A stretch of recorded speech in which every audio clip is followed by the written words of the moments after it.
Okay, tonight's class, she's not on yet, but tonight's class is sponsored by Yehudas Greenberg. Her mother's yard site, Cyril Rachel, was today, the 5th of Adar. So, Neshama should have an aliyah. She's sponsoring the class tonight in memory of her mother. The last time we were learning the laws of immersing Keilim in a mikveh, and we said we're going to go through a list of which utensils need to be immersed in the mikveh, which don't need. Now, in halacha, last time we were discussing the whole vessel has to be immersed, and it has to be an adult, or if it's a kid, you can have an adult standing over them to verify that they actually did it. The vessel has to be clean, no stickers, no labels, all that stuff. Now, in Shulchan Aruch it says that if you're tabling utensil, normally you make a bracha. If you're immersing one keli, you say al tevilas keli. If it's more than one, you say al tevilas kelim, which is plural. Or Yehudas Sazan. Okay, Yehudas, I mentioned already, the class is sponsored by you in memory of your mother, Tzira Rochel, the Neshama should have an aliyah. Today was the yard site of Hey Adar. The Neshama should have an aliyah. Amen. So, but some people have a minhag that they don't make a bracha. Some people do make a bracha. There's certain things that we'll learn. Everybody says you do without a bracha. Now, the reason why, technically in halacha you make a bracha, but the question is if the company is owned by a Jew or if one of the workers are Jewish. So then there's a whole question in halacha, and it's very possible. Some people, again, I'm not saying what people should do. Some do, some don't. But some people say there's very possible that the owner of the company, even if it's a China, let's say, might be a Jew. And therefore, even though the workers are not Jewish, but then you wouldn't need to table it with a bracha. But again, technically, you would have to make a bracha. A lot of people don't. So now we're going to go through the utensils, which need to be tabled, which don't. I mentioned last week briefly, I just want to mention because this is a very general aspect of which type of utensils. When you have electrical appliances, okay, you have you have urns, you have coffee makers, electric, you have a lot of, kettle, George Foreman grill, you have a lot of things that technically need to be tabled, okay? So what do? Because it says do not immerse, okay? So you have three options, basically. One option is that people maintain, you have to table it. It gets wet. Let it dry out for 48 hours. Let it dry out for an extended period of time. Some people would try it with a blow dryer, a hair dryer. They'll blow all the corners to make sure. And, officially afterwards, it's going to work.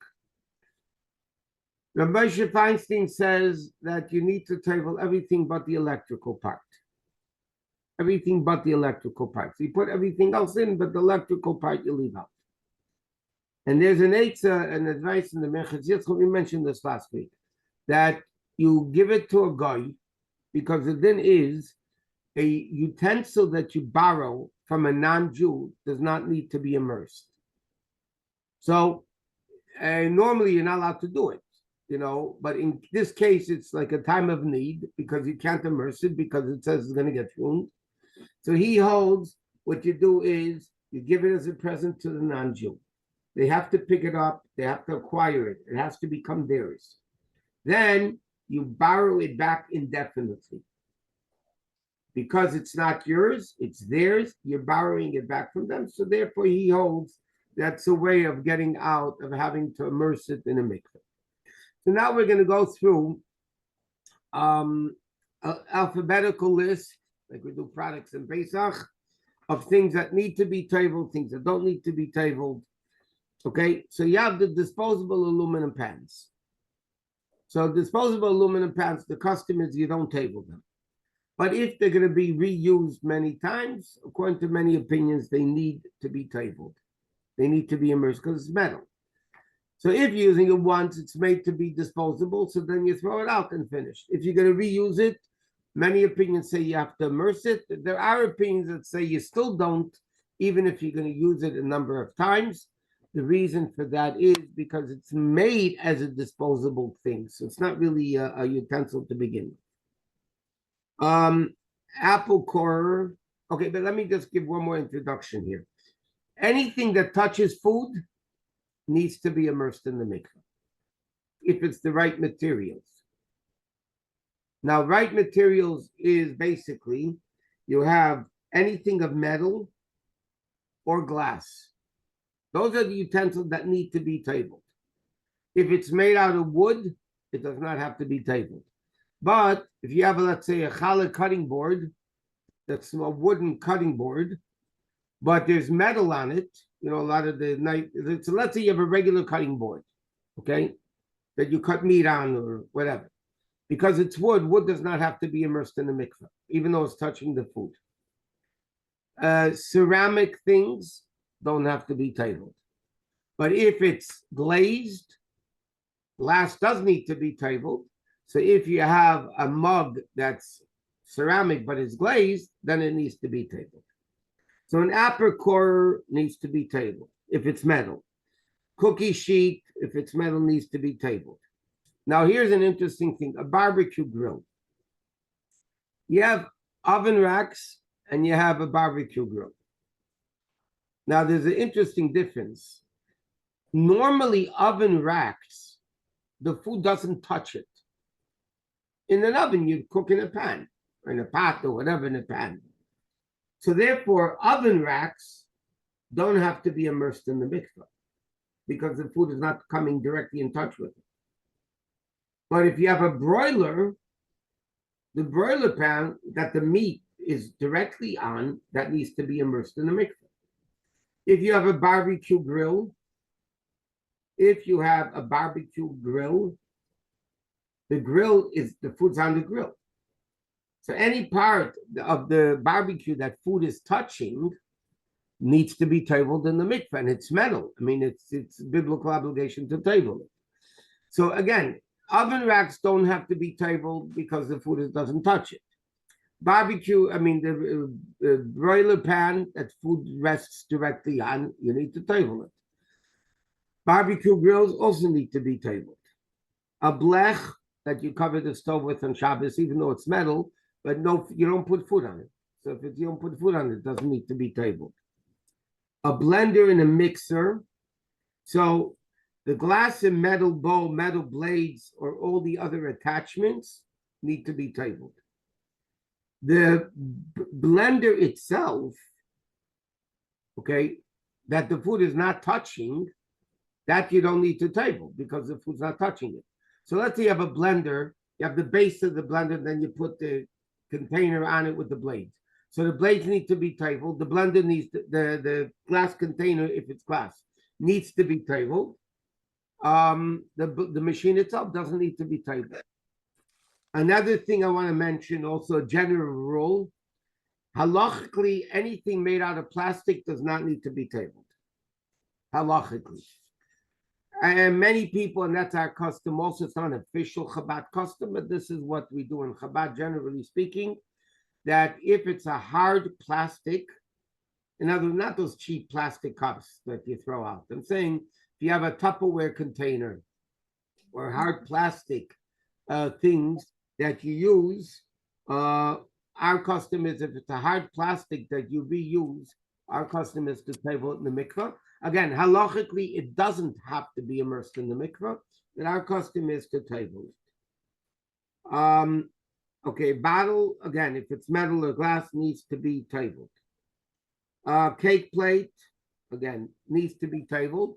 The cake plate cover doesn't come in contact with food, but a regular pot cover does need to be tabled.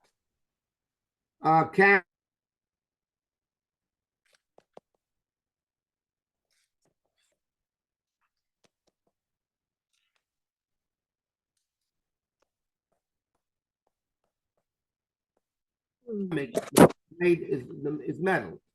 So if the blade is metal, then you need to table it. Challah board, again, if it's metal board or glass top and the wooden board, it needs tefillah. Okay? Now, if it's a wooden board, with some people hold, if it's plastic on top, again, they hold they don't have the table. We hold that we do table it. Cheese slicer needs to be tabled because it's metal. China, again, even though it's ceramic, but the fact that it's glazed, and most china is glazed, so then it needs to be tabled. Coffee maker, again, it's an electric appliance. So the glass jar, that the coffee comes into, any product that comes off needs to be tabled in the mikveh.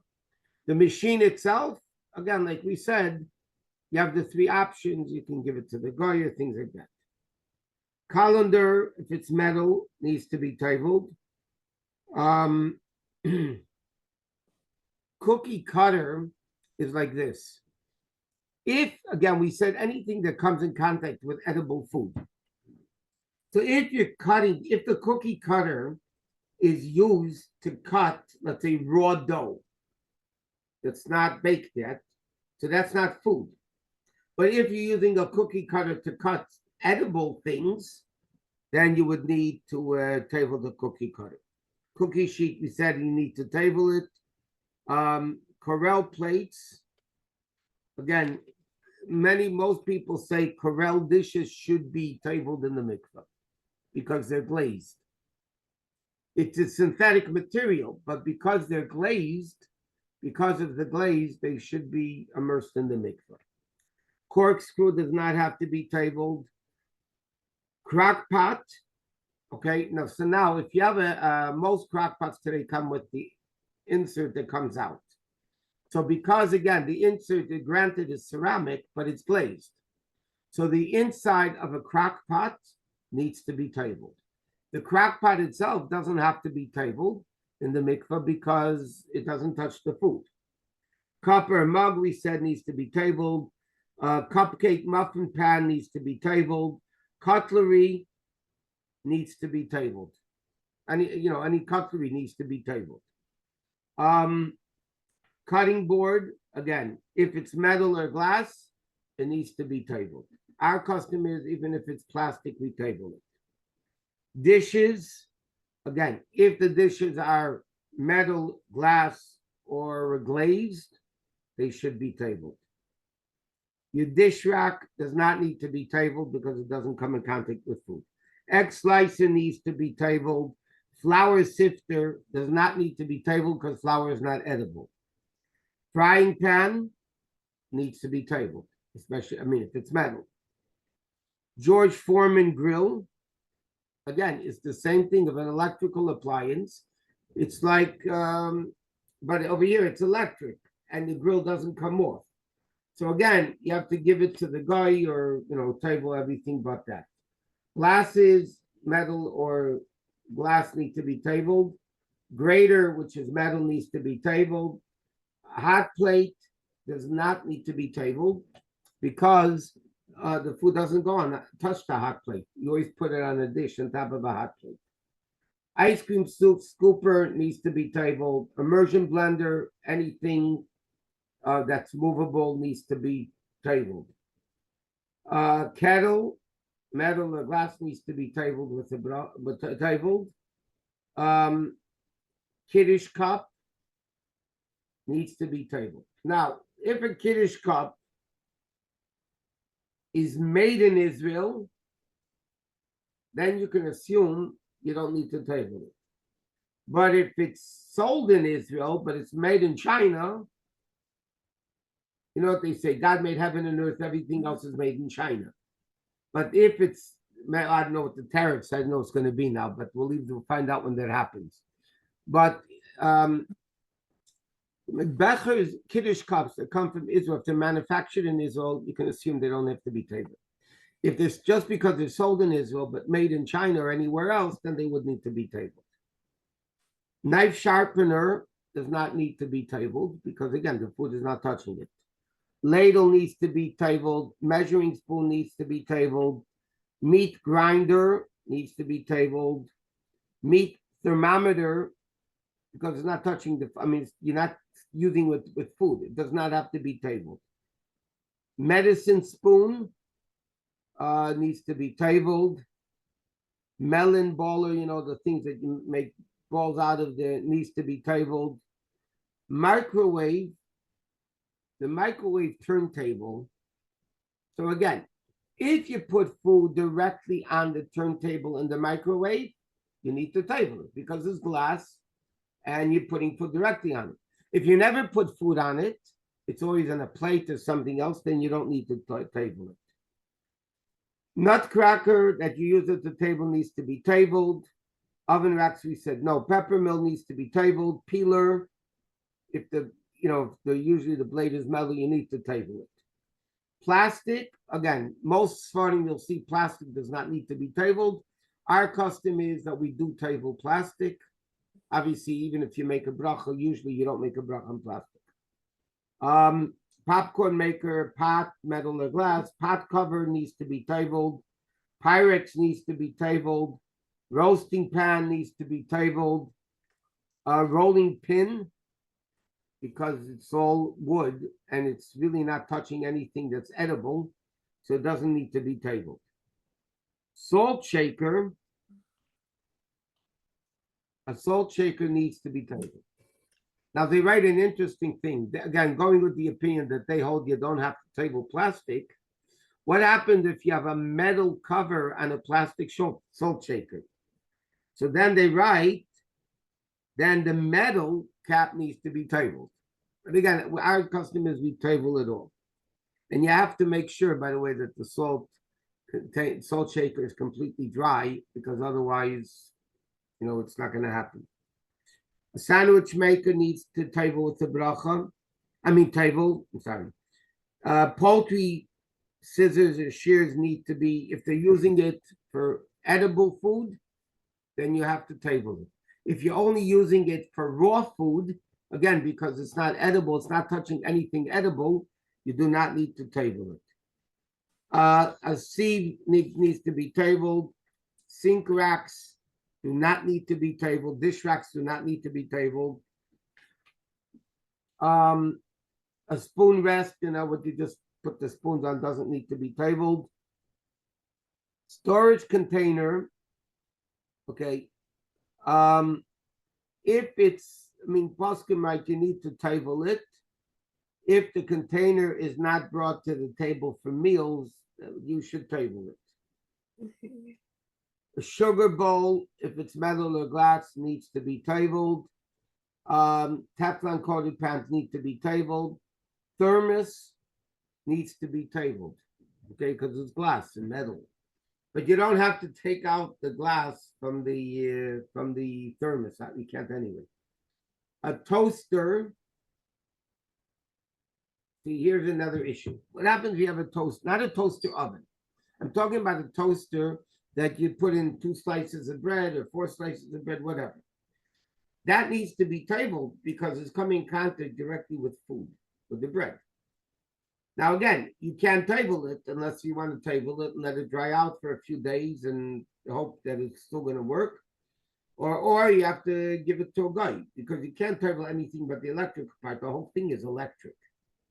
So the only answer by a toaster, not a toaster oven, by a toaster would be either to table it and let it dry out for a number of days, or give it to a guy, let the guy pick it up, acquire it, and then you borrow it back indefinitely from the guy. Otherwise, it's going to be a problem.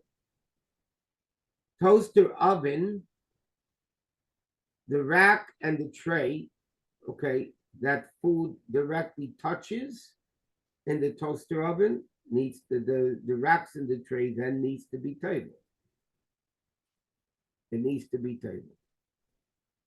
The same thing you have, the urns. You have a Shabbos urn.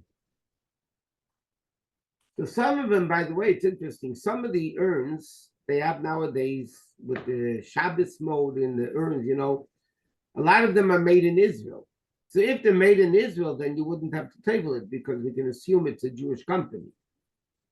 But let's say it's made in China. Again, a lot of things, even sold in Israel, made in China, or America, sold in China.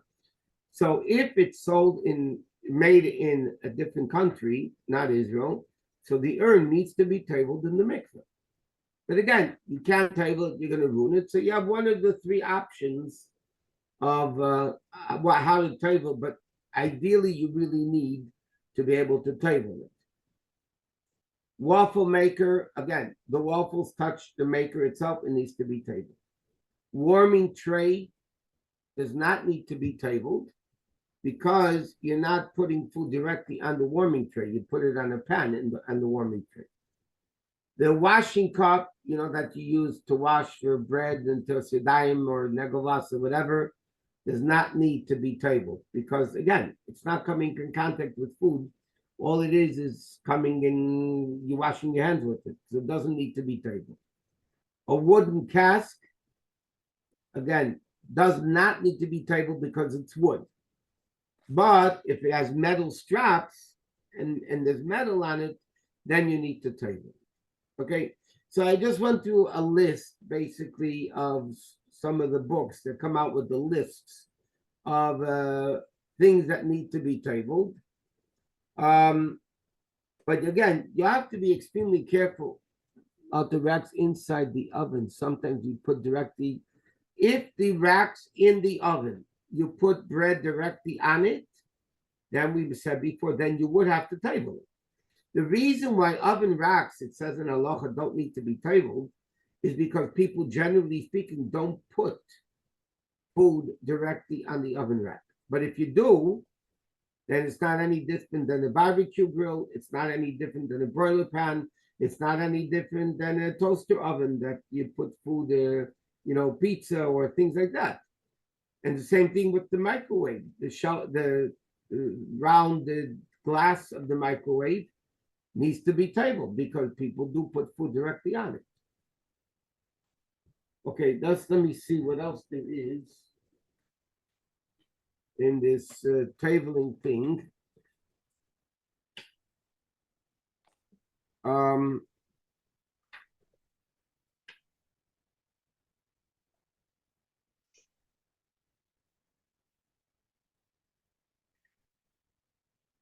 Okay, does anybody have any questions about any of this before we move on to Tanya? Because this we're done already. I just want to mention, Mitzvah Shem, next week, we're going to do Purim, because this year's a special setup of Purim. And then after Purim, we start the Pesach classes. And this year, again, Pesach is very unique because it's Erev Pesach. Erev Pesach is Shabbos. So, things like that. And again, another misconception, I just want to come back to Tevilas Keilim, even to use something that needs to be tabled, unless it is a disposable thing, even to use it once is forbidden. You can't use a metal dish once. In fact, the Alter Rebbe says an interesting din in Shulchan Aruch. What happens if it's late Friday afternoon and you need a metal dish for Shabbos or whatever? You need a dish for Shabbos, and you don't have time to table in the mikveh, and it's almost Shabbos. So the Alter Rebbe again is lenient. So is everybody else. That then you can give it. That's the source of this heter, by the way. It says in Shulchan Aruch Friday afternoon, if you can't get to a mikveh and you need to table it, so you can't use it once because you're not allowed to use a dish or a material, any metal or glass that needs to be tabled. You're not allowed to use it even once. So then there's a heter. The Alter Rebbe says because it's Friday afternoon and you have to cook for Shabbos, the Chazal were lenient that you can give it to a guy as a present and borrow it back. But then the Alter Rebbe says right after Shabbos you have to table it again. You can't use it a second time. This leniency that Chachamim gave to give something to a guy and borrow it back is only in a time of need, like Erev Shabbos or Erev Yom Tiv, but to use it a second time after Shabbos or Yom Tiv, you wouldn't be allowed to, unless if you table it. You couldn't. The heter is only b'shas chak. So because of that heter that says in Shulchan Aruch b'shas chak, meaning a time of need, because it's a time of need, so then there's a leniency of giving it to the guy. So these poskim say So these in many poskim say in halacha that because it's electric and you're going to ruin it, it's similar to the time of need, like Erev Shabbos, and therefore you can rely permanently on the heter of giving it to a guy and borrowing it back. Okay. Now you also have to be careful. Sometimes, if you notice in the Keilim Mikveh, there's a basket because they want you to drop stuff into the bottom of the mikveh. So they give you baskets that you put, let's say, your cutlery in. But you have to be very careful because we learned already last week that when you table dishes, every part of the utensil must be in the water. You can't table half at a time. And the whole cutlery needs to be underwater at the same time. So if you have a basket, unless you put dishes one on top of the next, and you just lower the basket, the bottom of the dishes is not going to get tabled, and the top, because they're touching each other. Unless if they separate underwater, but then you have to make sure, or let's say you're taking cutlery and you take 10 forks and put it into the basket, you have to make sure that they're not touching each other at the time you table them, because then they're not going to be completely immersed in the water, and that's not going to work. Okay, so he said there is an eitzah, there is an advice in halacha that let's say you have a dish and you're afraid if you let go of it, it's going to fall to the bottom. So then there's an advice, you immerse your hand until the wrist in the mikveh, and then when you table the dish and you're still holding on to it loosely, that it would also be valid. That would also be good. So these are things that we need to keep in mind in tabling dishes. Okay, now we're going to go to Tanya. And once again, tonight's class is sponsored by Yudas Greenberg for her mother's yahrzeit, Cyril Rachel, whose yahrzeit was Hey Adar today, the 5th day of Adar, and Nisham should have an aliyah.